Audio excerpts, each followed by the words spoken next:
Sejam todos bem-vindos à nossa semana acadêmica do curso de Arquitetura, do curso de Engenharia Civil e do curso de Design de Interiores. Nós vamos dar início, então, agora à nossa segunda palestra do dia, né, com o arquiteto Rafael Dettoni.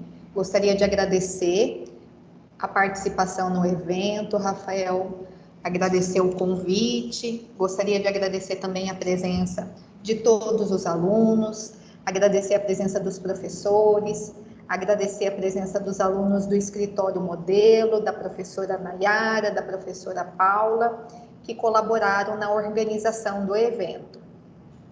Hoje, então, a gente vai ter aí a palestra juntamente com o arquiteto Rafael Dettoni, falando sobre mobilidade urbana.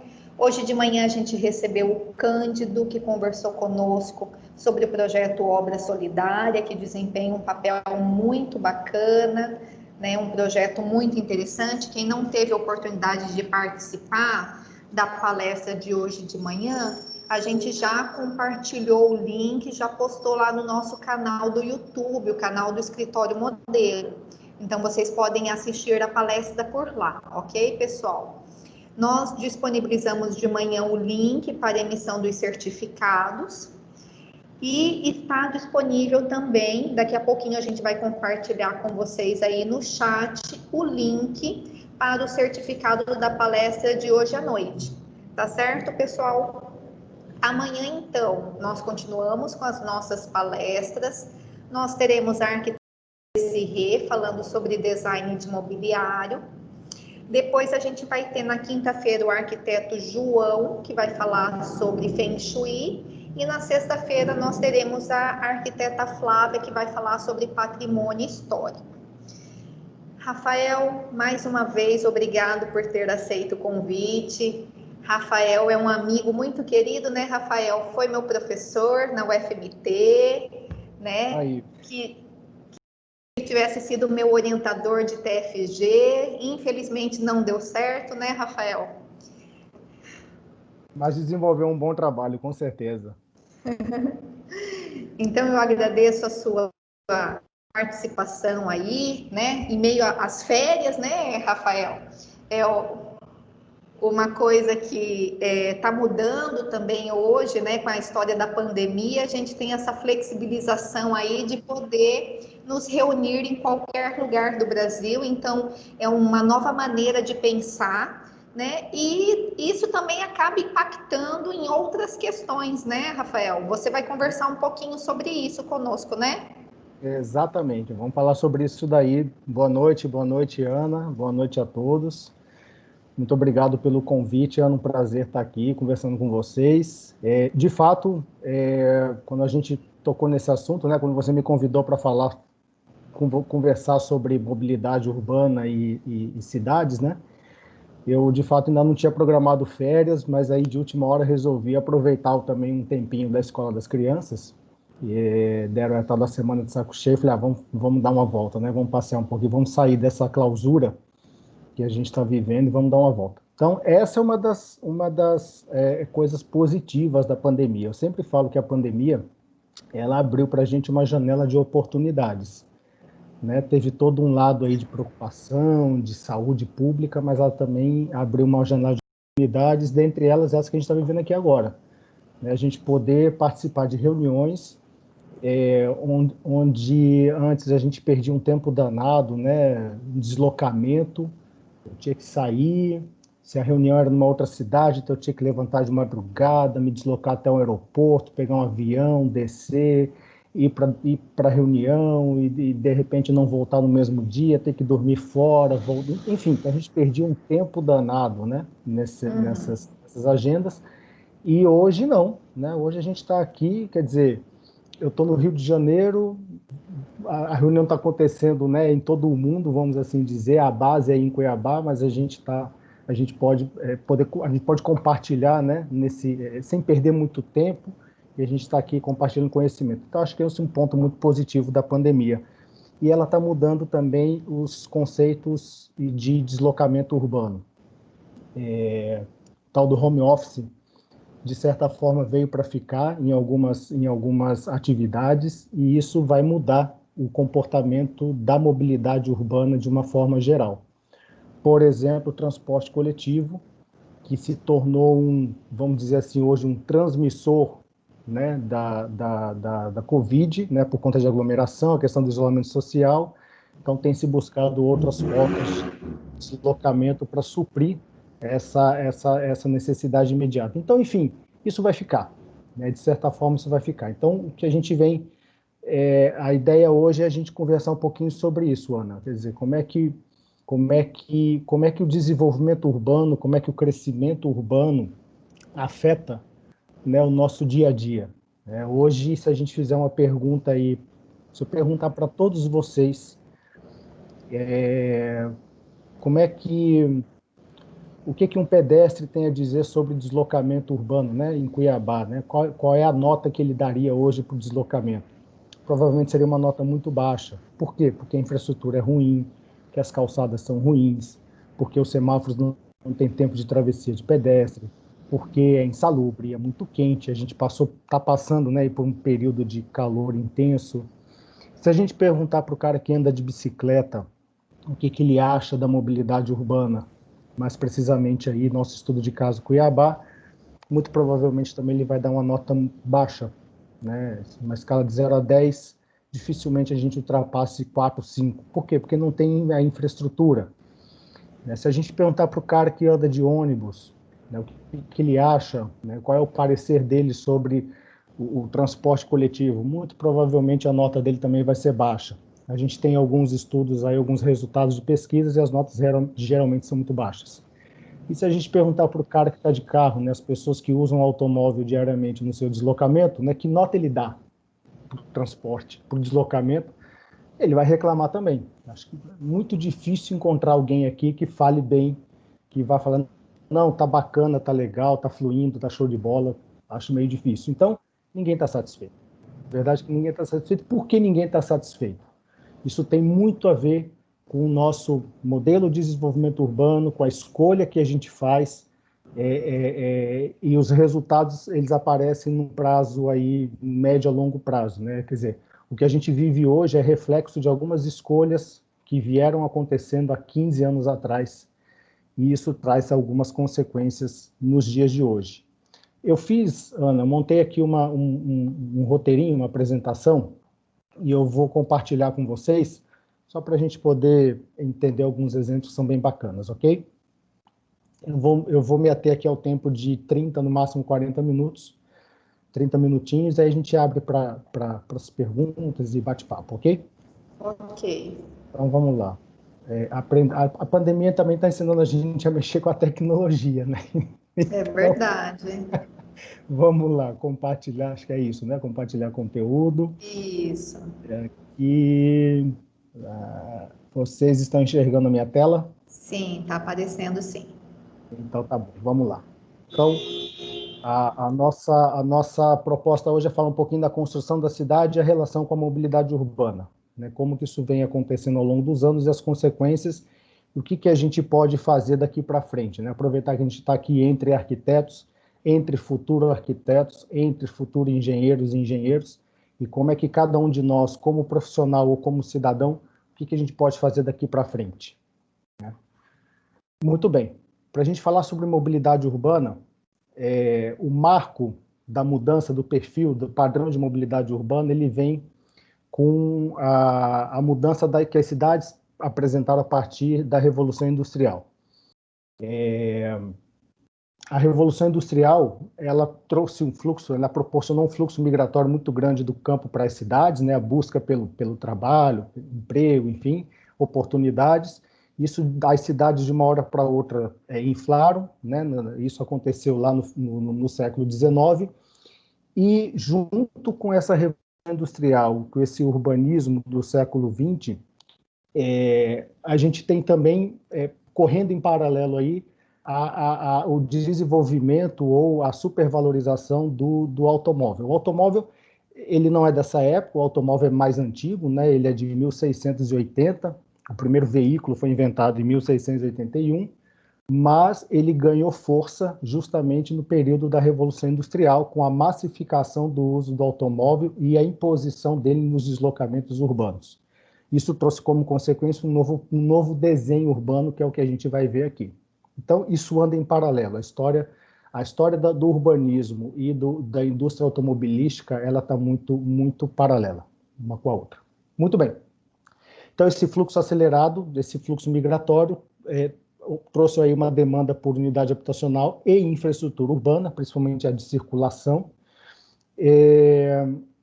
E a partir daí, então, as cidades passam a sofrer uma série de transformações. Aí surgiram alguns modelos, né, em função desse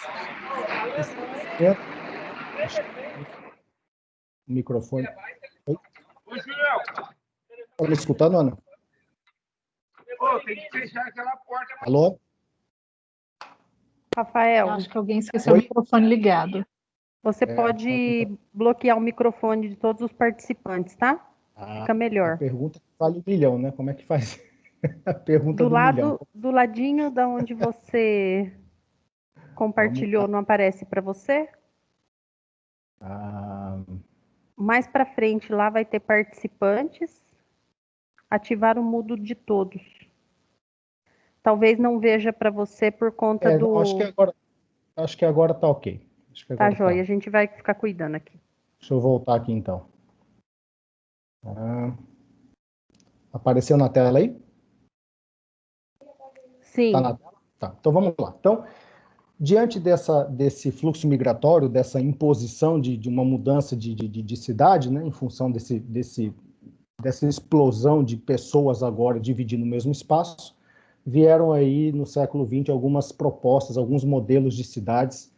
Uma das mais famosas é a Cidade Jardim, de Ebenezer Howard, que propõe aí, então, uma conciliação, né, daquilo que o cara tinha no campo, ou seja, da área verde, junto ali do espaço do seu dia a dia, de moradia, de trabalho e de lazer. Então, a gente começa a sair daquele modelo de cidade confinada, de cidade murada, confinada, de ruas que seguem a topografia local, para uma cidade que começa a ficar um pouco mais espalhada, né? Descentralização de algumas atividades produtivas e cidades de baixa densidade, ou seja, um pouco de espalhamento do território urbano. Um outro exemplo foi a reforma que aconteceu em Paris, proposta por Haussmann, que previu também um redesenho da cidade de Paris, com a eliminação de bairros considerados degradados, né? Tudo aquilo que não era legal, que era insalubre, foi colocado abaixo, e a cidade passou a ser cortada, então, por um sistema viário mais imponente, onde os pontos de interseção ali são sempre praças e rotatórias. Aliás, Paris tem uma rotatória com 12 aproximações, né? É um exemplo assim, muito peculiar de conflito em rotatória, né? E não é semaforizada, diga-se de passagem. Bom, então se propõe aí ruas mais arborizadas para tirar aquela questão da insalubridade e começa a surgir os primeiros sistemas de iluminação pública mais desenvolvidos, né? No Brasil, a gente tem também alguns modelos colocados em práticas desse planejamento do século XX, planejamento urbano do século XX. Belo Horizonte, por exemplo, uma proposta de Arão Reis, trabalhou o centro da cidade com uma malha ortogonal, né, e uma malha diagonal de avenidas cortando essa malha ortogonal de vias mais estreitas, né? Então começa a surgir também aí uma proposta de hierarquização viária. E em Belo Horizonte, canalização dos rios e pavimentação de vias, né? A natureza mostrou no ano passado o reflexo disso, né? Tivemos uma chuva em Belo Horizonte, uma chuva muito forte, em pouco período caiu uma quantidade muito grande de água e essa canalização que estava toda coberta, toda tampada, se rompeu. Tivemos alguns problemas sérios na cidade. Rio de Janeiro também passou por um processo semelhante, chamado de Plano Pereira Passos, com abertura de grandes avenidas, privilegiando principalmente a ligação entre o centro da cidade e a Zona Sul, um processo de remoção também muito grande, de demolição, né, para a abertura dessa nova cidade, e no Brasil aí o revestimento asfáltico pela primeira vez sendo utilizado. Muito bem, mas o marco desse urbanismo moderno vem com a Carta de Atenas, em 1933, e a Carta de Atenas, ela promove, ela assenta, então, a cidade em cima de 4 funções básicas: habitação, com uma localização privilegiada para ventilação, paisagem, topografia e baixa densidade. Uma outra função básica da cidade, o trabalho, procurando manter ainda um pouco a proximidade de trabalho e a moradia. Isso veio se perdendo ao longo dos anos, mas a Carta de Atenas ainda propunha um pouco essa proximidade para diminuir os deslocamentos. A outra função básica da cidade é diversão, então a incorporação de rios, bosques, colinas, lago, mar, praças, enfim, na área onde você mora, onde você trabalha. E surge aí a primeira proposta de hierarquização viária, veículos e pedestres, é aquilo que antes estava ali, o viário que antes atendia simultaneamente esses dois modos de deslocamento, agora começa a sofrer uma certa segregação, a separação. Isso lembrando por uma força, né, por uma imposição aí do crescimento da indústria automobilística, principalmente nos países na América do Norte e também no Brasil. Muito bem.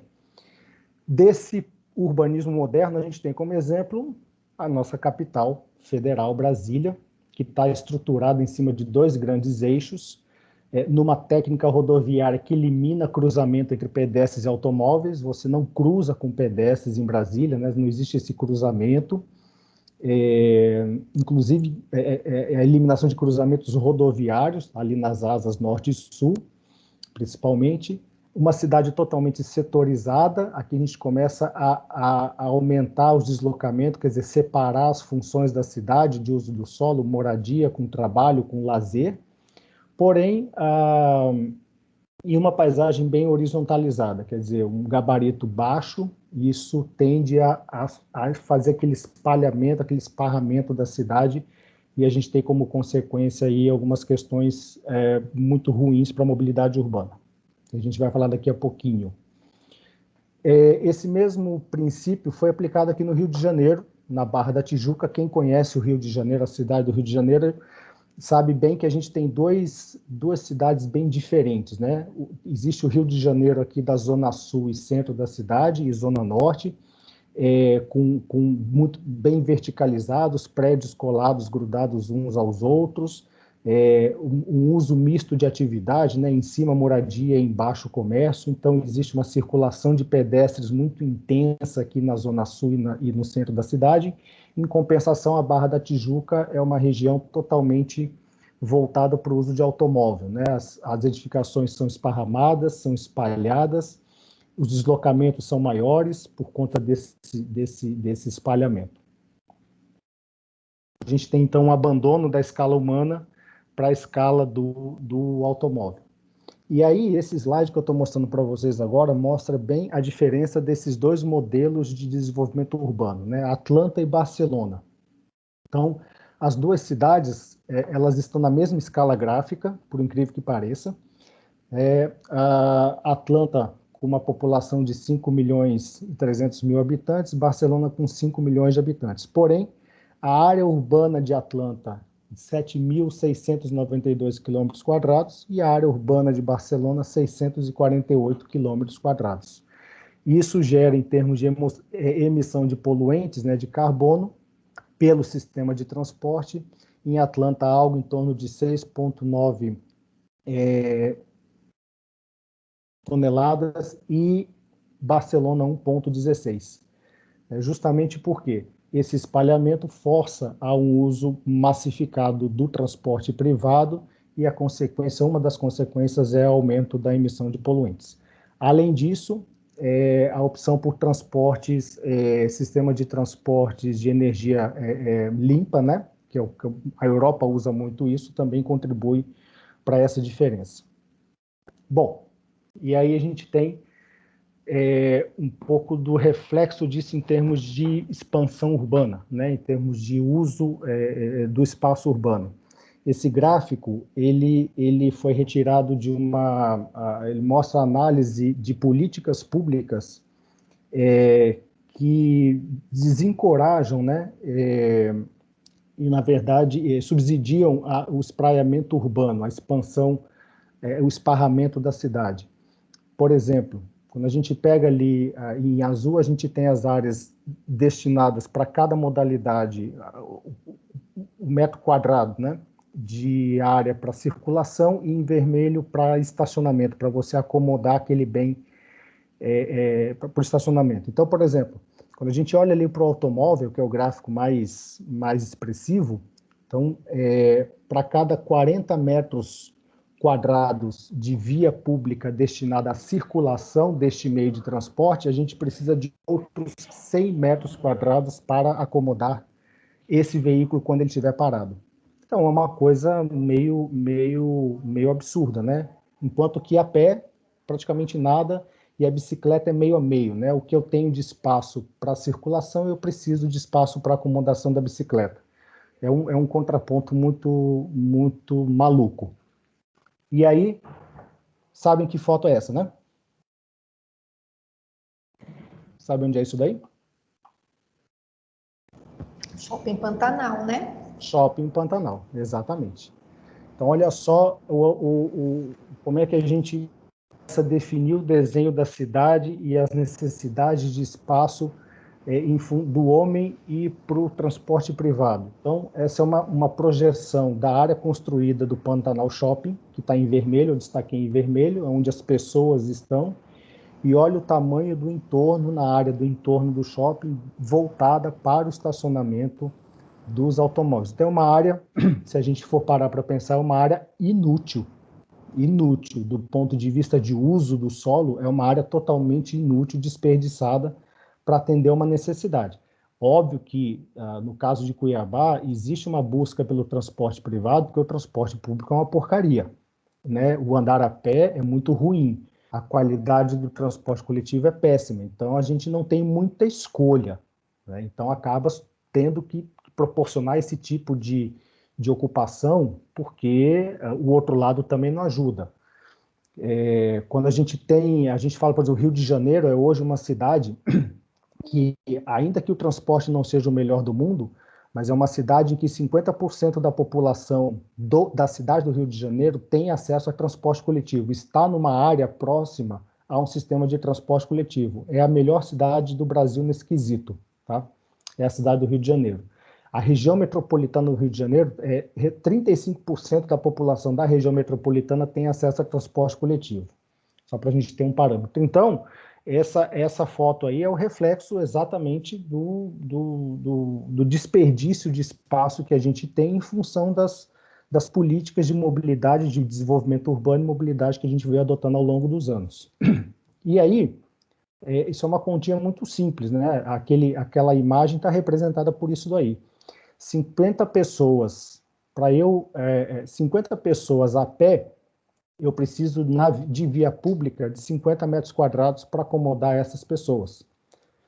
Se eu colocar essas pessoas em cima de uma bicicleta, eu preciso agora, essas mesmas 50 pessoas, a gente precisa de 100 metros quadrados para acomodar essas pessoas de espaço público, de via pública, para acomodar essas mesmas 50 pessoas.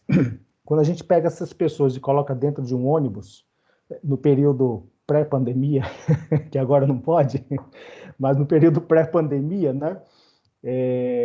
Aliás, deixa eu abrir um parênteses aqui. A gente não se sabe ainda, né, qual vai ser o futuro do transporte. Sabe-se que ele é relevante, que continua tendo relevância, mas ele vai precisar ser reinventado nesse período pós-pandemia, né? As pessoas não vão mais aceitar mais aquele padrão de ônibus de 50, 60 passageiros por veículo, né? Isso vai ter que ser alterado, isso vai ter um custo lá na frente, mas enfim, precisa ser repensado.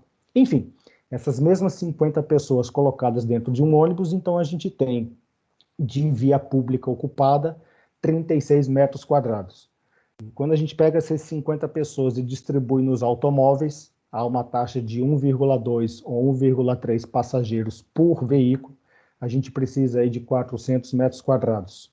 Que taxa é essa? É a taxa média de ocupação de um veículo hoje nas cidades, principalmente no Brasil.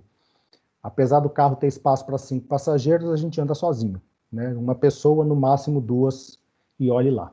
Então, A partir daí, a gente percebe que o modelo de urbanismo ou a forma como a cidade ela cresce, ela se expande, tem muito a ver também com o seu modelo de mobilidade urbana, das necessidades.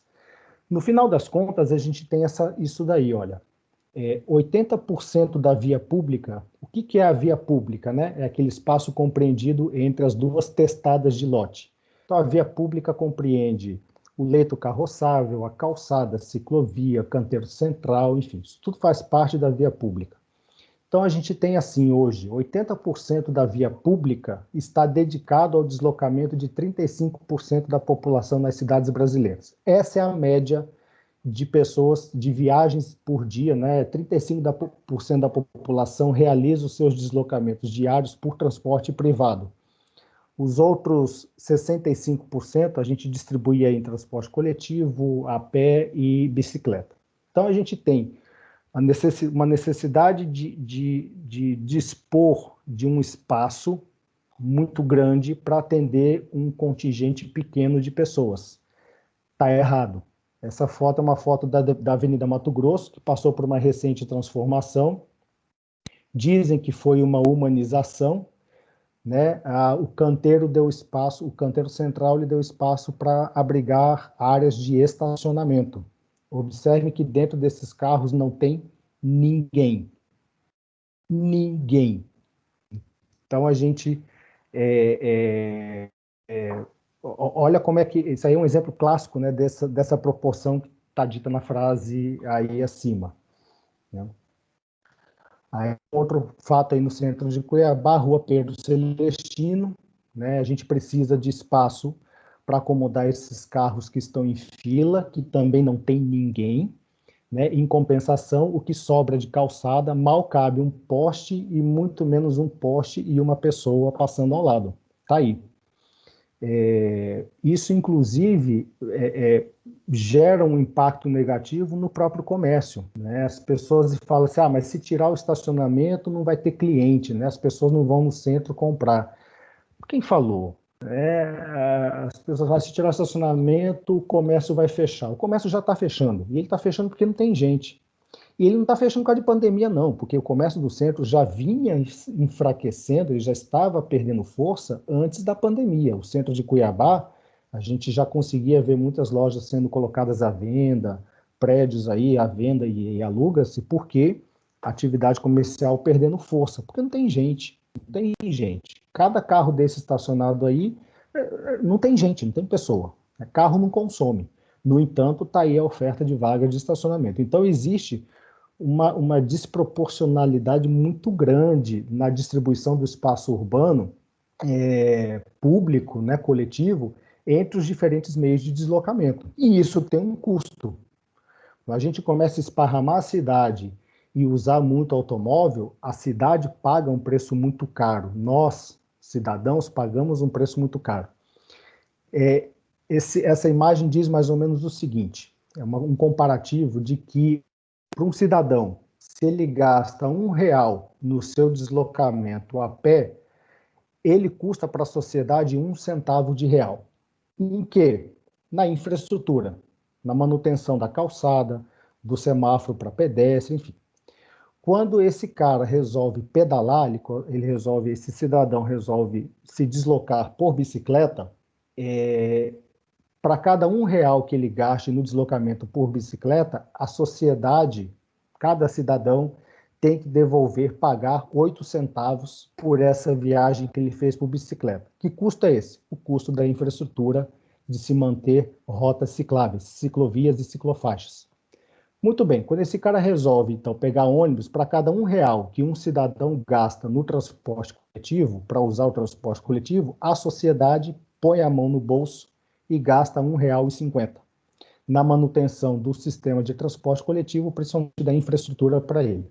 E quando esse cidadão resolve se deslocar por transporte privado, para cada R$1 que ele gaste, a sociedade põe a mão no bolso e tem que gastar cada um R$9,20 para manter o quê? Aquela infraestrutura que eu falei naqueles slides ali atrás, para manter todo aquele conjunto de aquela rua bonitinha, aquele asfalto perfeito, né, toda a sinalização viária, enfim, toda a infraestrutura voltada para a circulação do automóvel. Então veja como isso encarece para a gente, como fica caro. E por incrível que pareça, a gente, tirando aquelas pessoas que usam o automóvel, que usam o veículo como o seu meio de ganho, né, de sustento, tirando esses casos, via de regra, uma pessoa, no seu deslocamento diário, ela usa o automóvel menos de 20% das suas horas úteis. Faz essa conta, Ana, faz essa conta todo mundo que está assistindo aí agora.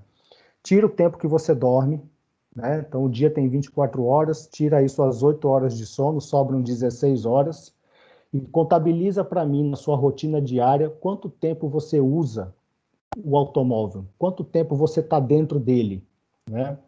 Se a gente jogar aqui bem elevado em Cuiabá, 2, 3 horas, sendo bem generoso, né? Então, agora divide essas 3 horas por 16. Então, significa isso, que a gente passa menos de 20% das nossas horas úteis dentro do automóvel, e nas outras 80% esse carro está parado em algum lugar e você não está dentro dele. No entanto, ele te gera um custo. Ele gera um custo para você, porque você precisa manter esse bem, prestação, combustível, seguro, IPVA, licenciamento, multa, papapá e tudo mais, e tem aquele custo que a sociedade paga, aqueles R$ 9,20 que cada cidadão põe a mão no bolso para custear a infraestrutura quando uma pessoa resolve andar de carro. Então, existe uma desproporcionalidade aí. E aí, para a gente sair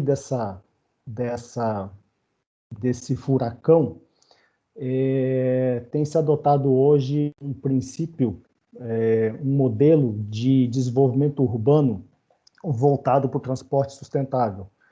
Tem se pensado, então, novas regras, novos padrões de desenvolvimento orientado à modalidade de transporte sustentável, chamado de DOTS, Desenvolvimento Orientado ao Transporte Sustentável. Ele é pautado em cima de 8 pilares principais.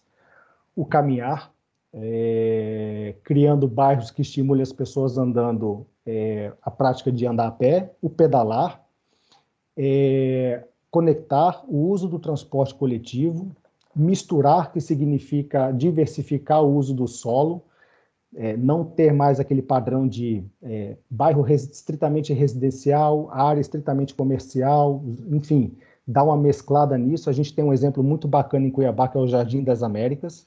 O Jardim das Américas, quando foi proposta a primeira lei de desocupação do solo, ele era um bairro estritamente residencial, e ao longo dos anos se mostrou que aquilo não era legal, porque quando você tem uma zona estritamente residencial, de manhã ela é uma área muito morta, porque as pessoas saem para trabalhar, para estudar, e aquela região fica muito parada, suscetível inclusive a assaltos, né? Então, verificou-se que uma forma de minimizar isso era diversificar o uso. Então, o Jardim das Américas recentemente passou, a lei de uso do solo sofreu algumas alterações e permitiu que no Jardim das Américas fosse construído, né, se estabeleça lá alguns comércios de pequeno porte, comércios que não geram tanta demanda, tanto impacto assim. Está lá, então é um bairro que tem vida noturna e vida diurna, né? Isso é muito legal. Um dos princípios do DOTS também é prover o adensamento, acabar com essa coisa de baixa densidade territorial, compactar, né, que significa reestruturar as áreas urbanas e mudar esse conceito de mobilidade pautado em cima do automóvel, que é esse mudar, rever algumas questões, por exemplo, com relação às áreas de estacionamento. Bom, aí eu vou fazer um exercício com vocês sobre escala urbana e escala humana, né? Quando a gente pergunta para as pessoas assim, se eu perguntar para você, Ana, ou para qualquer outra pessoa, por que você não anda de bicicleta em Cuiabá? Eu não ando de bicicleta por causa do sol e porque não tem ciclovia nem ciclofaixa, né? Exato. Não tem, a cidade não proporciona isso para a gente. E se eu disser para você assim, Ana, tem gente que fala assim, porque também de carro é mais rápido, enfim. E se eu falar para você assim, olha, Se a gente pegar um deslocamento de 8 quilômetros, que é aquilo que se aceita com uma bicicleta, né? Numa distância de 8 quilômetros, se eu percorrer isso de carro ou de bicicleta, o tempo entre um e o outro é de 2 minutos, no máximo, favorável ao automóvel. Então, indo de carro, eu chego 2 minutos mais rápido do que se eu for de bicicleta. A conta em média, é mais ou menos essa. Tá? O ganho de tempo entre um e o outro é esse daí. Aí eu te pergunto, as pessoas falam assim, também é muito longe, né? Demora muito. E olha só, pega aquele ponto, o cruzamento da Generoso Ponce de Arruda com a Tenente Coronel Duarte, centrão de Cuiabá, Praça Ipiranga. Sabe onde eu estou falando? Uhum. Muito bem.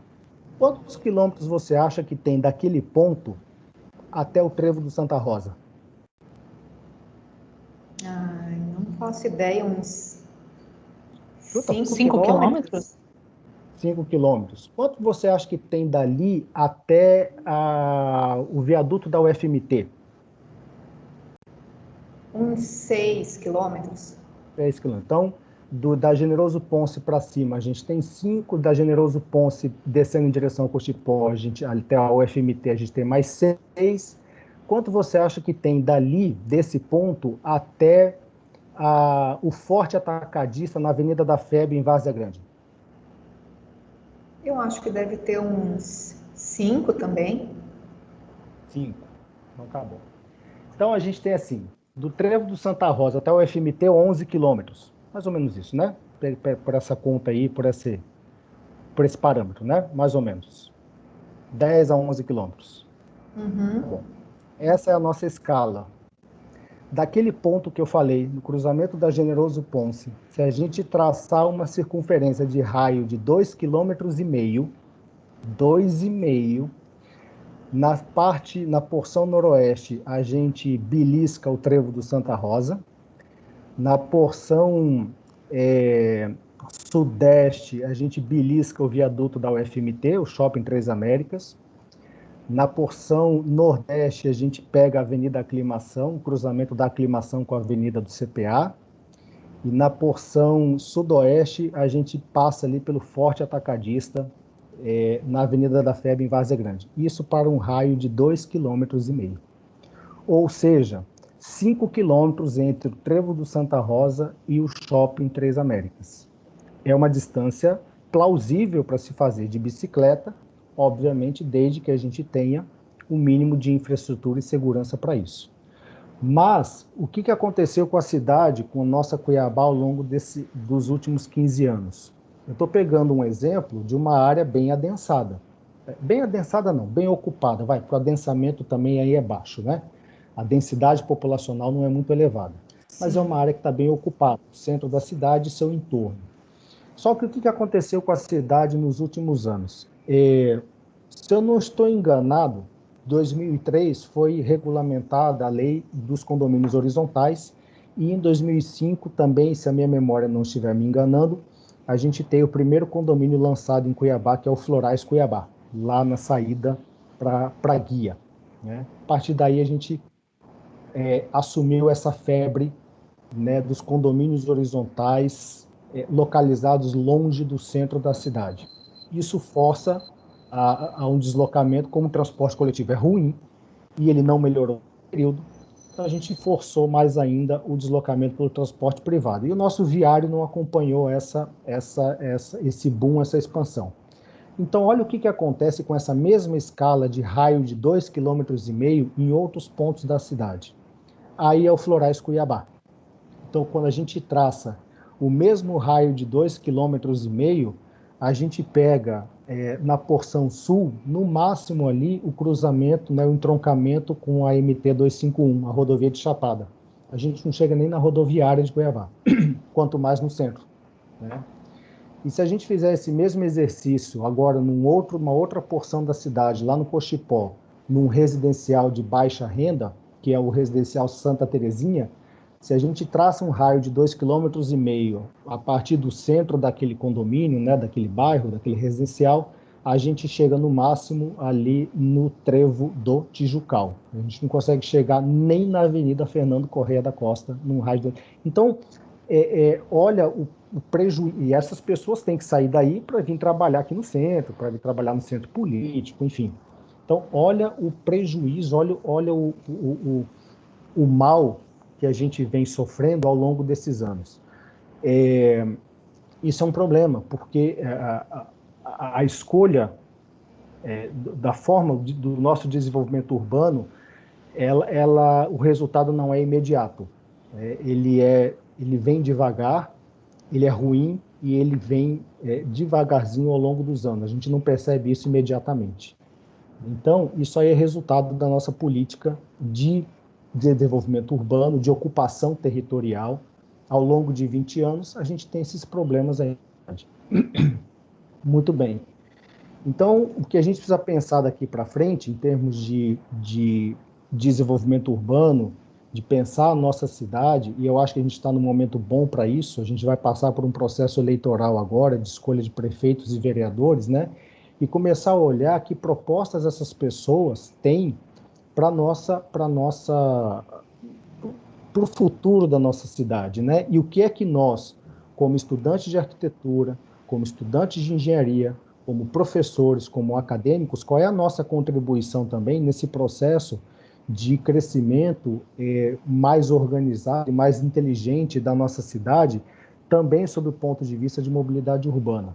Então é isso, proporcionar uma cidade em que a gente consiga caminhar melhor, que a gente consiga pedalar, né, que a gente proporcione uma diversidade de mobilidade, né, de uso da infraestrutura viária, que ela está lá disponível, ela só precisa ser melhor equilibrada, né?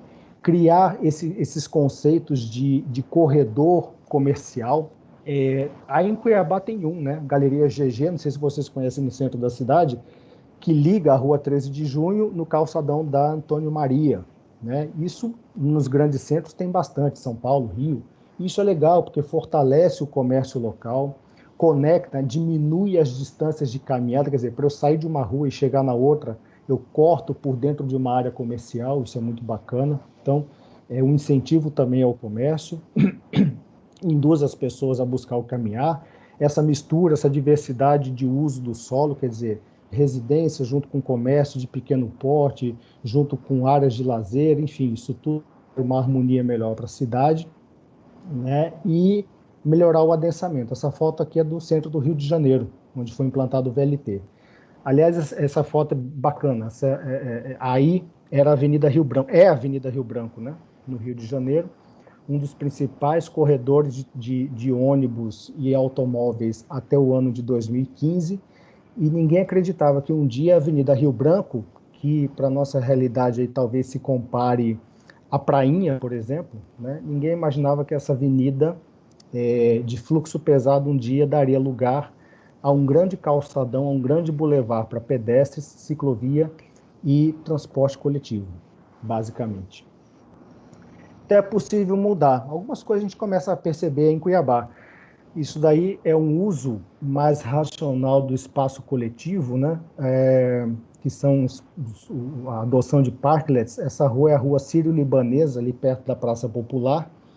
Observe que o restaurante ali, o Dui Ladrone, ele fez uma expansão da calçada, né? Ele construiu aquele ambiente ali na área de estacionamento dos veículos, pegou uma parte do estacionamento e colocou aquela instalação ali que é muito bacana.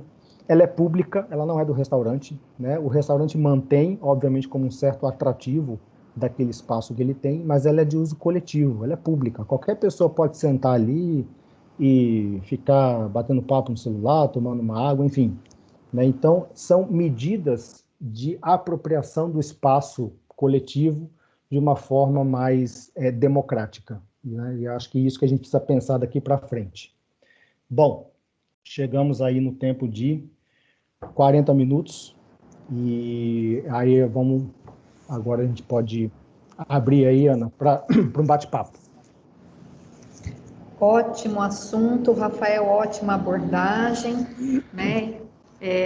Eu gostaria de começar, se me permite, né? Eu Me formei aqui, né, Rafael? Você bem sabe, foi meu professor. Dei aula lá na UFMT também e fiquei 7 anos no Rio Grande do Sul. Quando eu voltei para Cuiabá, a gente tinha um cenário da legislação municipal que falava o seguinte: para cada 50 metros quadrados de área construída, para edifícios comerciais, a gente precisava prever uma vaga de estacionamento. Isso foi em 2015, Rafael.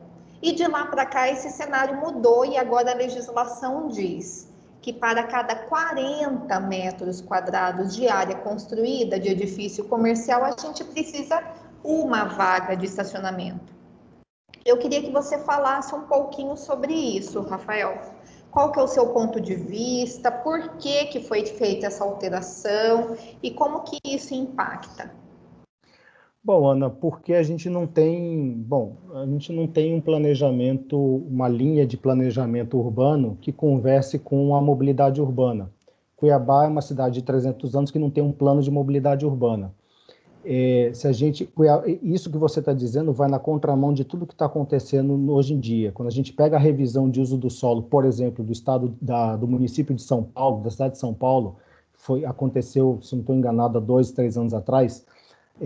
O que a revisão trouxe? Foi o seguinte: olha, vamos acabar diminuir a quantidade de estacionamento, porque essa busca pelo transporte privado, né, essa valorização do transporte privado está fazendo mal para a cidade. Então agora é o seguinte: onde tem corredor de transporte coletivo em São Paulo, permite-se um adensamento maior, porém proíbe-se a vaga de estacionamento. Então, se você quiser chegar num determinado ponto em São Paulo, você vai ter que optar pelo transporte coletivo ou pelo transporte por aplicativo, enfim, não tem mais estacionamento, porque o transporte por Uber da vida está aí também, né? Tem que considerar. Então, você não precisa mais ter vaga de estacionamento. Então, essa revisão que foi feita na lei, ela é um retrocesso de Cuiabá, justamente por isso, porque a lei de uso do solo não pensa no contexto de mobilidade urbana, até porque a nossa mobilidade urbana, o nosso transporte coletivo, não só o transporte coletivo, né, qualquer outra opção de transporte que não seja, de deslocamento que não seja individual, ela é muito frágil. Então você não tem opção, né? O problema é esse: falta um plano de mobilidade e falta fazer com que esse plano de mobilidade converse com a lei de desocupação do solo e o plano diretor da cidade. Curitiba é uma cidade que é considerada como cidade modelo, porque lá na década de 70, a construção do zoneamento urbano foi feita em cima desses 3 pilares, né? A construção de Curitiba, o planejamento de Curitiba foi feito em cima desses 3 pilares: plano diretor, plano de mobilidade urbana e transporte e lei de desocupação do solo. Ou seja, onde eu tenho sistemas de maior capacidade, eu adenso mais. Né? A lógica é essa. Em Cuiabá, essa lógica não existe. Aliás, fazendo um parênteses aqui em cima, respondendo com um exemplo a sua pergunta, uma das grandes dificuldades de se viabilizar VLT, por exemplo, em Cuiabá, eu falo isso porque eu estou trabalhando nesse projeto há muito tempo, uma das grandes dificuldades de viabilizar um corredor de transporte em VLT é porque a densidade dos corredores é baixa. Se você olhar para a Avenida do CPA, o que é a Avenida do CPA hoje? São galpões, então é tudo horizontal, disfarçados de comércio. O que é a Avenida Fernando Corrêa da FEB? Concessionárias. Concessionária atrai gente? Não. Atrai carro? A Avenida da FEB, o que tem na Avenida da FEB? Concessionária, loja de implemento agrícola, trator, enfim. Então, existe uma incompatibilidade, tá vendo, na infraestrutura de deslocamento com o uso do solo. E esse exemplo que você deu é um retrocesso, quer dizer, a gente está super incentivando e valorizando cada vez mais a conexão.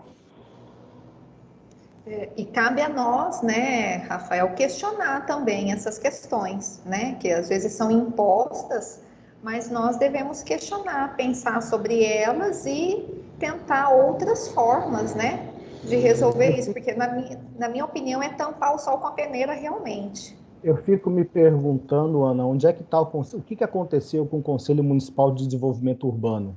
Nós tínhamos um Conselho de Desenvolvimento Urbano muito forte até os anos 2000, 2005, que conseguia blindar a cidade de algumas coisas, conseguiu impedir o aumento do perímetro urbano, conseguiu segurar, conseguiu propor uma lei de uso do solo bacana, mas com o tempo esse gerenciamento se perdeu. Então eu não sei o que aconteceu com o Conselho Municipal de Desenvolvimento Urbano e que essas coisas estão sendo aprovadas assim, né, à torta e à direita, e a cidade está partindo para esse lado. Então, isso que você falou é importante. O nosso papel como profissional de arquitetura urbanista, como urbanista, como acadêmico, né, os alunos que estão aí, que daqui a pouco vêm para esse mercado de trabalho, somos nós que temos que propor um modelo de desenvolvimento urbano e cobrar isso da autoridade pública competente para que a gente não sofra, para que a gente não tenha que daqui a 20 anos voltar aqui, eu com cabelo branco, você também, e outras pessoas, e a gente ficar discutindo os mesmos assuntos, os mesmos problemas. Né? Por quê? Porque o tempo passou e ninguém fez absolutamente nada. É por isso que eu falo, a gente está num processo eleitoral agora, né, de escolha de prefeito e vereador. Eu acho muito importante que a gente participe disso e comece a observar quais são as propostas que essas pessoas estão trazendo para a nossa cidade. Né? O que estão pensando em termos de mobilidade? Construir viaduto? Cara, desculpa, construir viaduto já se provou que não funciona. Obras da Copa é um exemplo disso. Quantos viadutos e trincheiras foram construídos na Avenida Miguel Sutil? Eu te pergunto, resolveu? Tá lá, tá cheio.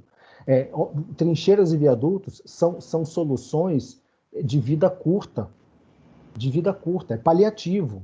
Isso não é isso que resolve mobilidade urbana. Precisa mudar a forma de ocupação da cidade, de adensamento, acabar com o espalhamento da cidade, acabar com esse negócio de ficar fazendo condomínio lá na beirada, encostando lá no perímetro urbano da cidade. Não, tem que parar com isso, precisa rever isso daí. Eu citei o exemplo de Florais, pessoalmente não há nada contra, cito o Florais porque ele foi o primeiro, talvez o precursor desse modelo de habitação em Cuiabá. Precisa rever isso. Cadê o CMDU? Isso aí. Pois é. Bom questionamento, né? Pessoal, o link está disponível no chat para vocês preencherem o certificado, tá bom?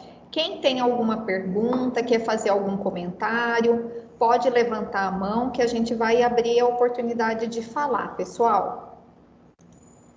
Vamos aproveitar aí o mestre, né? Mestre Rafael, né?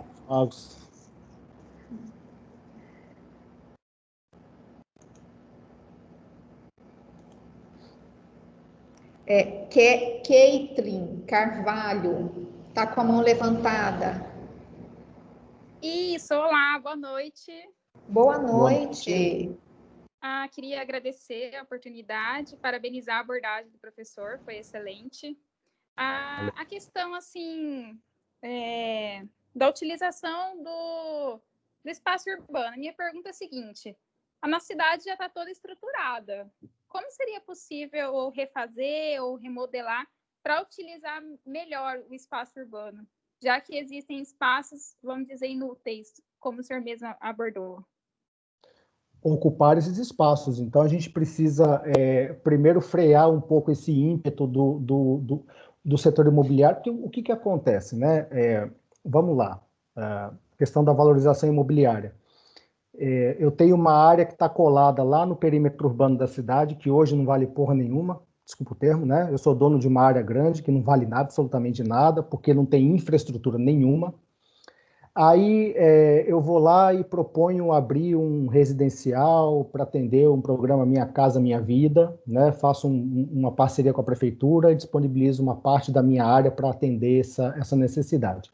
A prefeitura vai lá e leva avenida, leva asfalto, leva coleta de lixo, transporte coletivo, energia, e aí leva tudo isso para atender essa nova comunidade, esse novo residencial. Aquela área minha, que não valia absolutamente nada, agora tem um valor maravilhoso. E aí eu vou lá e negocio isso agora no setor privado. E é isso que vinha acontecendo na cidade. Então, para responder você é o seguinte, a gente tem muito vazio urbano. A gente precisa, primeiro, parar com esse negócio de aprovar empreendimentos distantes do centro, distantes da área de lazer, de trabalho, de consumo, né, onde as pessoas consomem. precisa frear isso daí, promover a ocupação dos vazios urbanos, e aí tem ferramentas para isso, IPTU progressivo. Gente, tem sentido a Avenida do CPA, a Avenida Rubens de Mendonça, que tem asfalto, iluminação pública, coleta de lixo, transporte coletivo, rede de água, coleta de esgoto, TV a cabo, tudo, toda a infraestrutura está disponível na Avenida CPA. Tem sentido a Avenida CPA ter terreno baldio? O que é isso? Especulação imobiliária. Qual a ferramenta para isso? IPTU progressivo. Cadê essa ferramenta? Poxa, então é trazer essas ferramentas para impor, de certa forma, a ocupação dessas áreas vazias, acabar com esse tipo de interesse, adensar mais onde a gente tem sistema de transporte, onde a gente tem capacidade de deslocamento. A partir daí a gente começa a mudar esse cenário. Essa é uma maneira. Obrigada, Rafael. Rodrigo está com a mão levantada. Professor Rodrigo, diga. Boa noite, tudo bom? Boa noite, Rafael.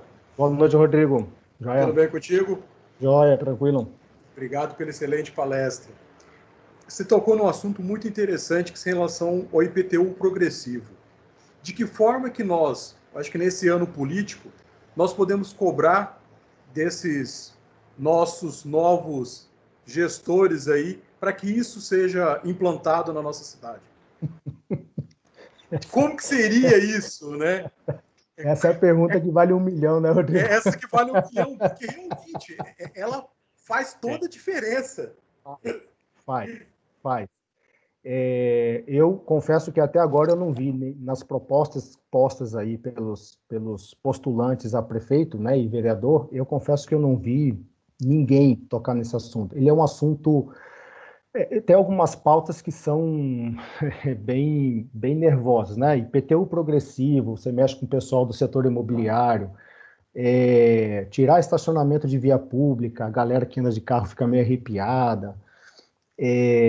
Enfim, tem algumas pautas que elas são necessárias, mas que realmente falta um pouco de coragem. Eu acho que num período de campanha, cobrar mesmo. Chegar para essas pessoas, publicamente, usar a rede social, o cara que está divulgando o plano de governo dele, chegar lá para o plano de governo e dizer, tá bom, esse conceito para resolver esse problema, qual é o que você está pensando? Não é só proposta, implementação de política de desenvolvimento urbano, de ferramentas aí de controle do espaço urbano, implementação de IPTU progressivo, aquisição onerosa de potencial construtivo, enfim.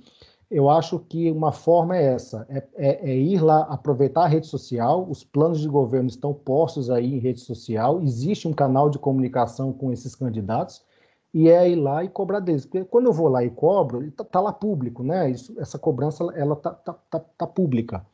Eu acho que é um caminho. Não sei se eles vão responder, tá? Né? A gente não sabe quem está bancando a campanha, tem essas coisas, né, Rodrigo? Não vamos esconder aqui, tapar só com peneira, né?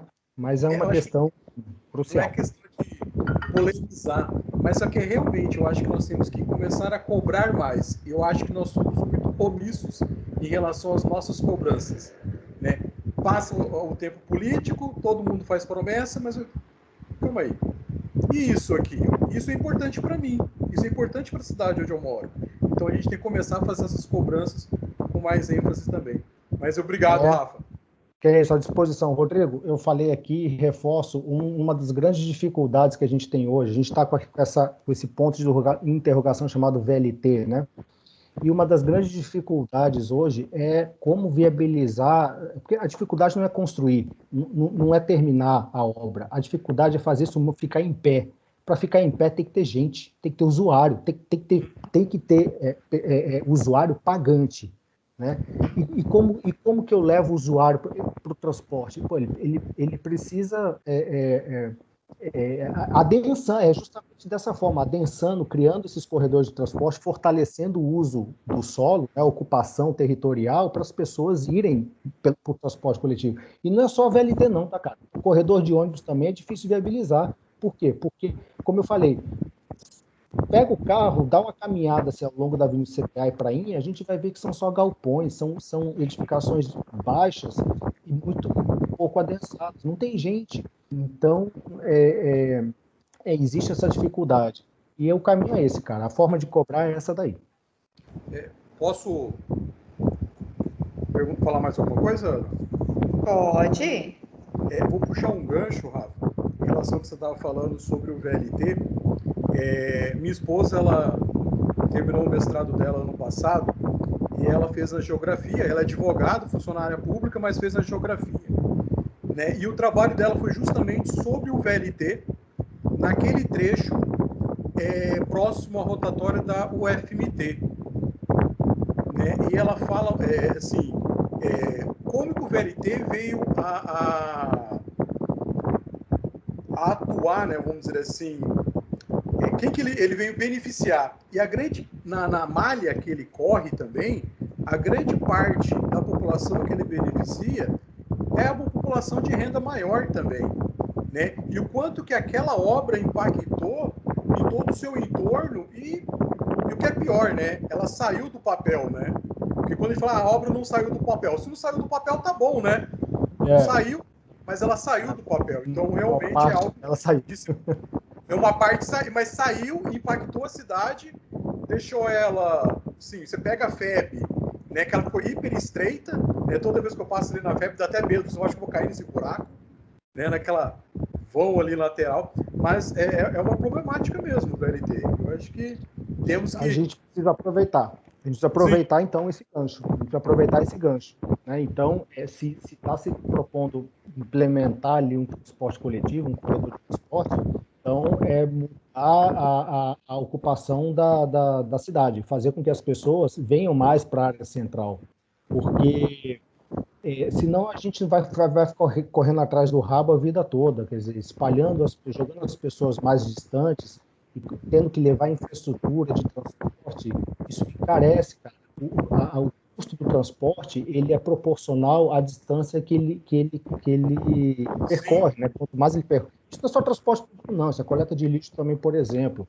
Então, aproveitar a avenida, você falou a Avenida da FEB, então, aproveitar que se propõe a implementação de corredor de transporte, interessa a tecnologia, se é ônibus, se é trem, não interessa, mas como eu falei, a parte mais fácil, por incrível que pareça, é a engenharia, é fazer, é a obra. Executar a obra é a parte mais fácil. O mais difícil é fazer parar em pé. A gente fez essa atualização econômico-financeira no início desse ano, lá pela Cinfra. Eu tenho esses números. E uma forma da gente conseguir viabilizar o sistema de transporte sem aumentar a tarifa, sem encarecer para o usuário, é aumentar a densidade. E isso, inclusive, é uma proposta a ser levada para os municípios. No momento que o Estado se propor a concluir a obra, ou essa ou uma outra, mas levar essa pauta para os municípios. Isso é importante. Então, tem que aproveitar aquele carro rasgado lá na Avenida da FEB, como você falou, e olhar para aquilo como uma oportunidade, olhar para aquele empreendimento como uma oportunidade de consolidar a Avenida da FEB num outro tipo de atividade, de uso, né, do solo que você acha que ele quer. Ok, obrigado, Rafael. Aliás, um dos princípios do DOTS é isso, né? É você acabar com esse tipo de segregação também de nível de renda, né? De criar, por exemplo, a gente pode criar habitações, áreas habitacionais de alta renda com baixa e média renda. Um dos princípios do DOTS é esse também, acabar com essa segregação por faixa de renda, né? Tentar trazer, isso é difícil, né, gente? Isso é difícil. Mas a gente precisa tentar trazer todo mundo para um espaço comum, né? Esse também é um dos princípios que precisa ser implementado. É difícil, né, cara? O setor imobiliário. Não é fácil. Sim, não é fácil, não. Ali na Avenida da FEB a gente está com muitos imóveis desocupados também, né? Também, porque se propôs uma coisa que não aconteceu, né? Isso é um problema, né? Quando tudo estava no papel, como o professor Rodrigo falou, quando tudo estava no papel, que era uma expectativa, as pessoas criaram expectativa, tentaram consolidar algum comércio naquela região, tentaram fazer alguma coisa. Como o transporte não aconteceu, essas pessoas também se perderam, né? Isso é um problema. Teve o problema, a questão da obra, obviamente, né, o desvio, do não ter mais movimento em frente àquele estabelecimento, mas tem também, hoje, muita gente saiu da FEB porque se esperava a consolidação de um sistema de transporte que não aconteceu, infelizmente. Agora ficou aquela cicatriz ali na FEB, né? Não está difícil resolver aquela cicatriz, não, tá? Posso dizer para vocês com muita certeza, falo que eu estou dentro desse processo, que a solução ela está dada. Ela está dada. Como eu falei, terminar a obra não é difícil. Terminar a obra não é o maior dos problemas. Aliás, não é problema. O problema é se manter em pé. Porque a cidade vai pagar um custo caro depois. Esse é o problema. O sistema de transporte... isso é uma outra questão, que não dá mais para a gente assumir que transporte coletivo é um problema que tem que ser resolvido entre quem usa e quem oferta, né? Não é um problema entre usuário e operador do transporte coletivo. O transporte coletivo é um problema da cidade. Todos nós temos que contribuir para que ele seja fortalecido, para que o transporte coletivo é importante para uma cidade, gente. As pessoas estão achando que não, mas o transporte coletivo é muito importante para o desenvolvimento de uma cidade. Do ponto de vista de mobilidade urbana. E ele é um problema que tem que ser encarado, ele é um problema da sociedade como um todo. Todos nós, inclusive quem nunca pisou dentro do ônibus, também tem a sua parcela de contribuição a dar para a manutenção desse sistema. Esse negócio de que resolve questão de transporte só em cima de tarifa não segura mais não, gente. Ninguém aguenta mais, colocar o custo da operação do transporte só em cima de tarifa, não dá mais. Isso aí já acabou. Isso tem que ser revisto.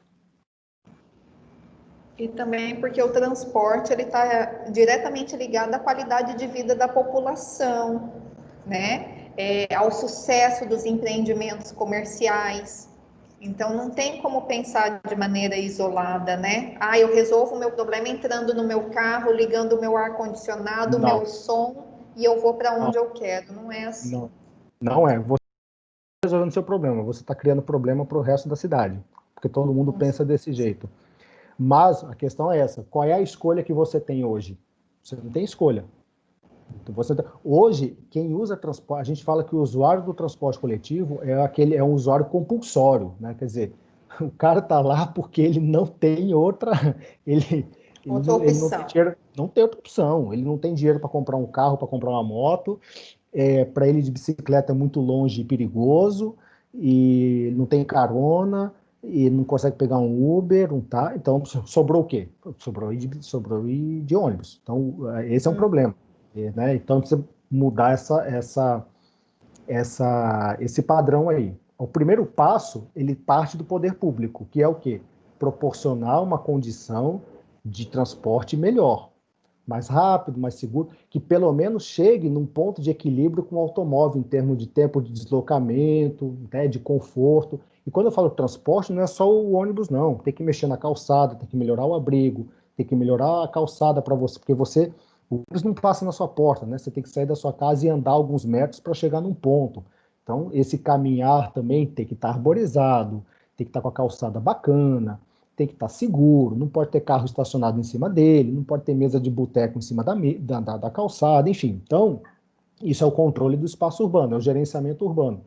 Olha como é que isso é complexo. Mas, ao fortalecer, trazer o transporte coletivo para um pé de igualdade com o privado, aí a gente começa, quando você dá a condição de escolha, aí você pode cobrar do cidadão também. Fala, bicho, agora você faça a sua parte. Tem muito assunto ainda para ser discutido, né, Rafael? Ixi, Maria! Se a gente começar a entrar nessas questões aí, a gente vai até amanhã, né? Que a gente vai falar de gerenciamento urbano, de fiscalização, aí começa. Mas faz parte, tudo isso faz parte aliás, o gerenciamento urbano é um dos pilares, né, cara? Se ele não acontecer, a cidade desanda, né? Quer dizer, vira uma terra sem lei, uma cidade de ninguém. Tem mais alguém que queira fazer algum questionamento, algum comentário? A gente ainda tem um tempinho aí.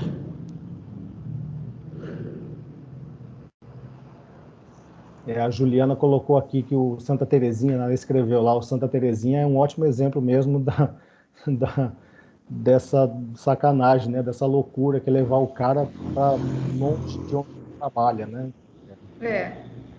Porque Isso, daí ele está distante de tudo, né? Ele está distante do emprego, as crianças estão distantes das escolas, das creches, dos hospitais.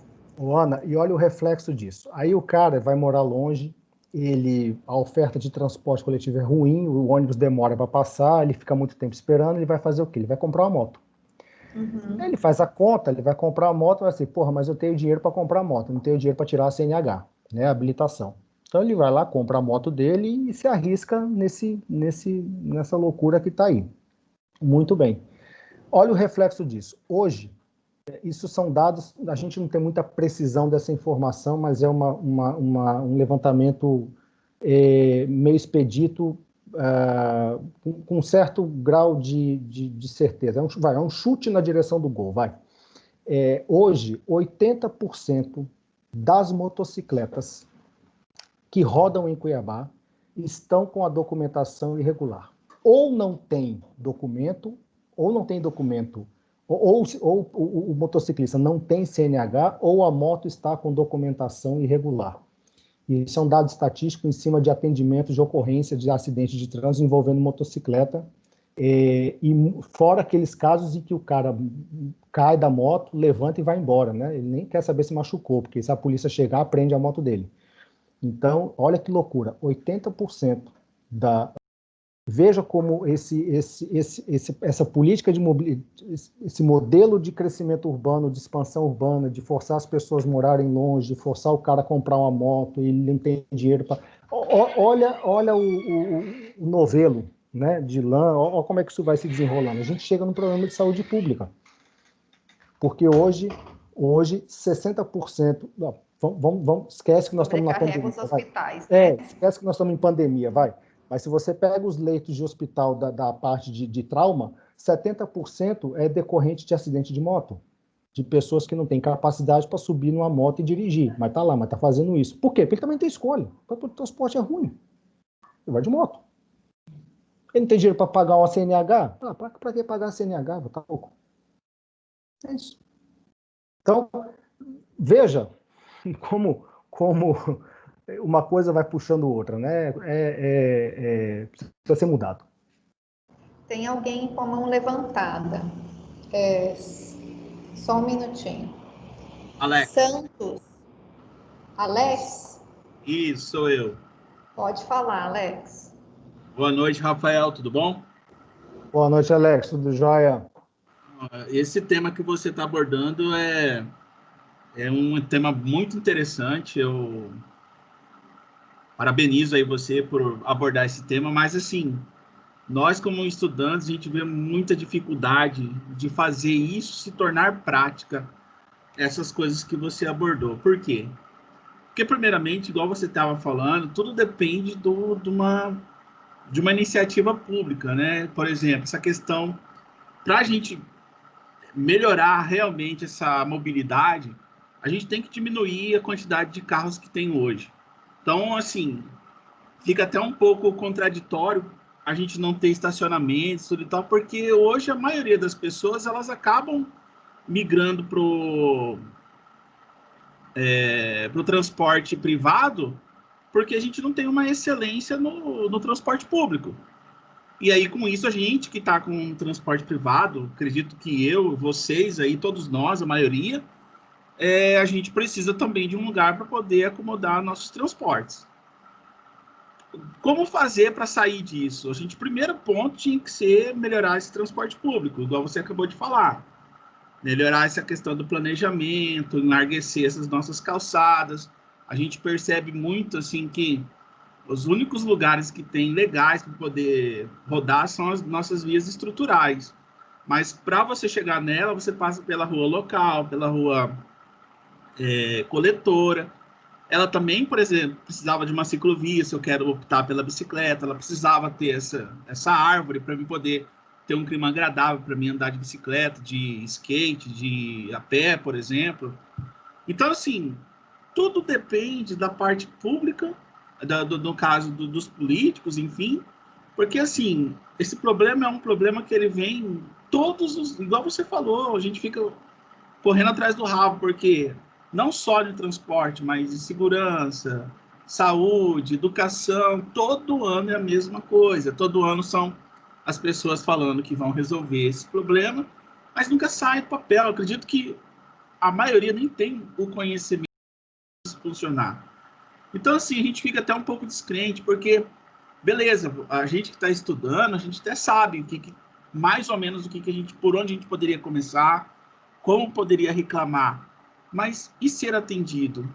Tem uma diferença muito grande. Eu moro num condomínio de casas residenciais também, de habitação social, e a gente precisou aqui, por exemplo, fazer um revestimento na parte do asfalto. A gente conseguiu tudo, mas já tem mais de 2 anos que os caras, cada vez é uma desculpa, então você vai desanimando. Para você pegar, bater duro, ficar cobrando, você tem que ter uma disposição muito enorme. E essa disposição, muitas vezes, tem que passar de candidato para outro candidato, você tem que começar a historinha tudo de novo. Então, a gente, às vezes, fica até, assim, um pouco de mãos atadas, entendeu? A única forma que eu vejo isso acontecer é de vocês que estão aí hoje com um conhecimento mais pleno do que o nosso, se candidatar. Porque aí, de repente, né, lá dentro, com a consciência arquitetônica, vamos falar assim, poderia mudar alguma coisa, porque, cara, é impressionante. Depois que entram lá, esquecem da gente, entendeu? Então, como fazer isso? Por exemplo, beleza, eu sou uma pessoa que sou proativa, quero fazer as coisas acontecer, mas só cobrando, às vezes nem sempre dá certo. Então, assim, é um tema complicado, e não só na parte de arquitetura, igual eu falei, em todas as vertentes, saúde, educação. A gente tem os estudos, onde que estão os caras que seriam, digamos assim, desse departamento lá dentro de uma prefeitura? Os caras não opinam nada, ficam lá sentados esperando alguém pedir. Como que é que funciona isso? Então, assim, a gente fica até um pouco descrente, bastante descontente também, entendeu?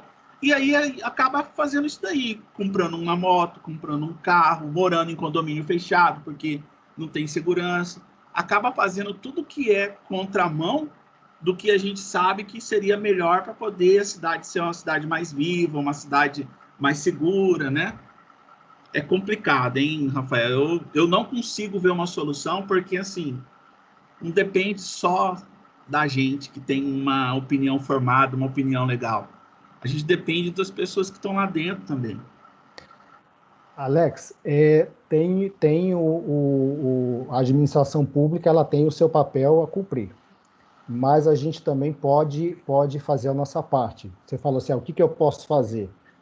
Ora, você já experimentou mudar esse padrão que você tem de mobilidade? Eu não sei onde você mora, não sei, mas assim, você já experimentou mudar isso daí? Eu falo por experiência própria. Há 2 anos, eu decidi, eu tinha 2 carros, eu tinha um carro, minha mulher tinha outro, e eu decidi que eu não ia mais ter 2 carros, porque não tem sentido eu ter 2 carros, não tem sentido eu ter que manter 2 garagens, 2 estacionamentos, não tem sentido, 2 manutenções, falei, não vou mais fazer isso. Tomei uma decisão, então eu vendi um dos carros. Meus filhos com 14, 12 anos passaram a ir para a escola de ônibus, acabou, não tem mais papai e mamãe levando, então tomamos essa decisão. Mas vou botar meu filho dentro do ônibus? Vou, vai de ônibus, é de graça. Então, meus filhos passaram a ir para a escola de ônibus e tem que fazer integração, tem que pegar ali na Avenida CPA, descer no centro, pegar o 400, andar até ali a Ponce, pegar o 410, descer na General, enfim. Eu adotei a ir para o meu trabalho a pé. Eu moro a 1,5 km do meu trabalho, então eu me dispus a fazer isso daí, a conhecer melhor a calçada por onde eu ando, os desafios de caminhar. Bom, tudo bem, você pode falar assim, Rafael, mas você é um privilegiado, né? Eu tenho esse privilégio de morar perto do meu trabalho e de morar num corredor de transporte coletivo de fácil acesso para os meninos irem e voltarem para a escola. Sim, gostaria que toda a população também tivesse essa oportunidade.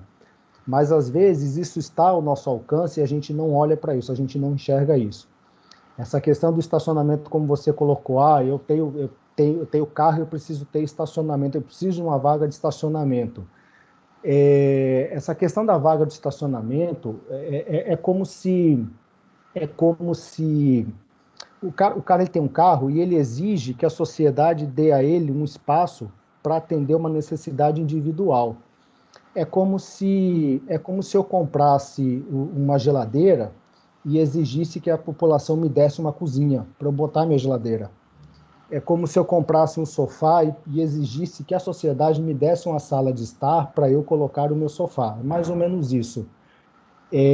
Então, precisa haver, como eu falei, uma redistribuição, um uso, uma distribuição daquele espaço que é coletivo, porém hoje é utilizado só por uma parcela pequena da população, que é a via pública. Precisa haver uma redemocratização. E quando eu falo redemocratização, Alex, eu estou falando assim, implantar ciclovia. Legal. Para implantar ciclovia, meu amigo, tem que tirar o estacionamento. Não tem outro jeito. Para implantar ciclovia, tem que tirar uma faixa de rolamento. Tá? Alguém vai perder. Para alguém ganhar, porque o negócio hoje está assim, ó, tá desse jeito. Então, para esse aqui subir, né, para esse ganhar espaço, esse aqui vai perder. Vai perder. Mas tem que forçar.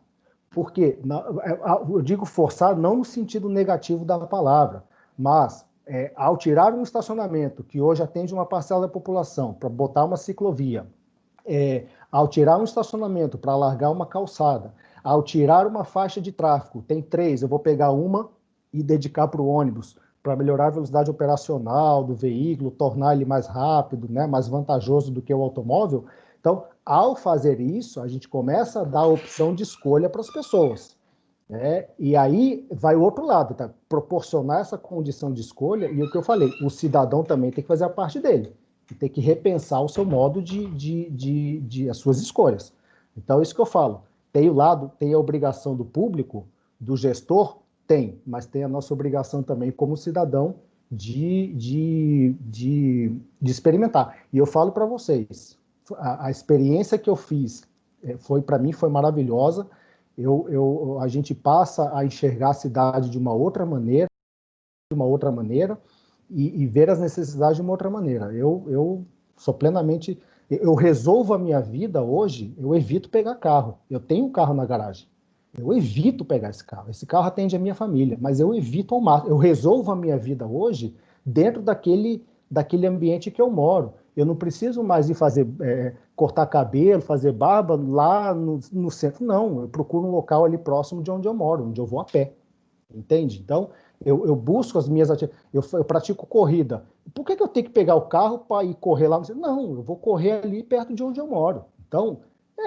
Então a gente vai se adaptando a essa. A gente também tem a nossa parte a fazer, entende? Não é só poder público, não. O máximo as pessoas que vão de carro para fazer caminhada, né? Elas atravessam a cidade de carro para ir caminhar, né? Muita gente faz isso. Não é? Mas então tá, gente. Vamos encerrando por aqui. Já ficando aí um convite para um próximo encontro, né? Porque assunto é o que não falta, né, Rafael? Assunto não falta. Eu agradeço, Ana, agradeço a oportunidade. Mandar um beijo aqui para a professora Manuela Rondon, que se manifestou aqui, um beijo grande.